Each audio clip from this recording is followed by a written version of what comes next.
Hey guys, in this video I'll be going over Jester and Iceman AI. First, I'll go over some settings you can adjust.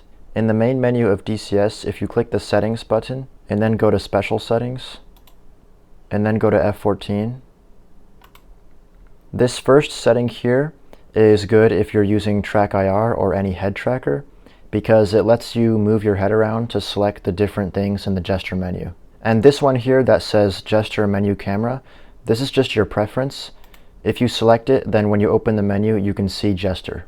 First, I'll go over Jester AI, and then I'll go over Iceman AI. Jester AI is for if you're in the front seat. You can click A on your keyboard to open the menu, and you can hold left shift and click A to close the menu.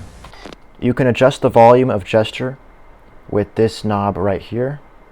Keep in mind, this knob also adjusts the volume of the ground crew. When you open the menu, if you have a head tracker, you can look around to select the different options. If you don't have a head tracker, then you can hold left control on your keyboard and you can click the numbers 1 through 8. For example, if I want to get into the radio menu, I'll do left control 1. Also, sometimes when you open the Jester menu, it will open inside a menu already. For example, when I open it now, it opens already inside the radio menu. If that happens, you can click A again and it will take you to the main menu. For most of these options, I'm not going to go over them in this video because I'm going to go over them in their own videos. For example, when I do the video about the radio, I'll go over the radio options. The only option I'll go over is this one that says Crew Contract. If you enter this menu, you have 4 options here. By default, when you land, Jester will give callouts based on how good your landing is. And if you select this option, then you can disable those callouts. If you click this option that says Set Eject Both, then when Jester ejects, it will eject both of you. And if you select it again, then it will eject Jester only. If you set this option, then Jester will not talk. And if you set this option, then Jester will not do anything. Now let's go over the Iceman AI. If you click 2 on your keyboard, it puts you in the back seat. And then when you open the menu, you're going to have the Iceman AI. You can use the Iceman AI to fly the plane. If you go to this one that says Set Heading Relative, then you can set a heading you want it to go, for example 5 degrees left or 5 degrees right. Set Heading Absolute will set a compass heading, for example north or east. If you go to the Set Speed menu, you can increase or decrease the speed.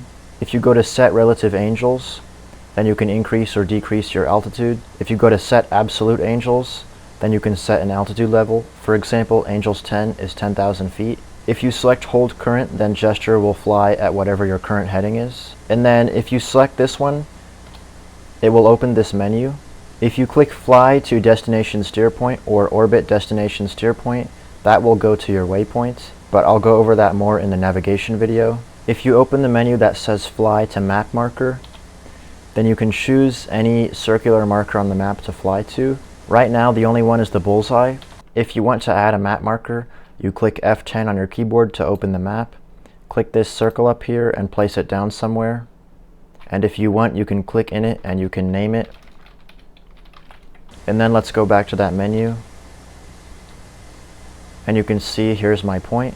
And if you click that, Jester will fly over there. And if you click this menu that says Orbit Map Marker, then you can select a marker and then you can select an orbit. For example, a 10-degree roll with a 10 nautical mile diameter around the point.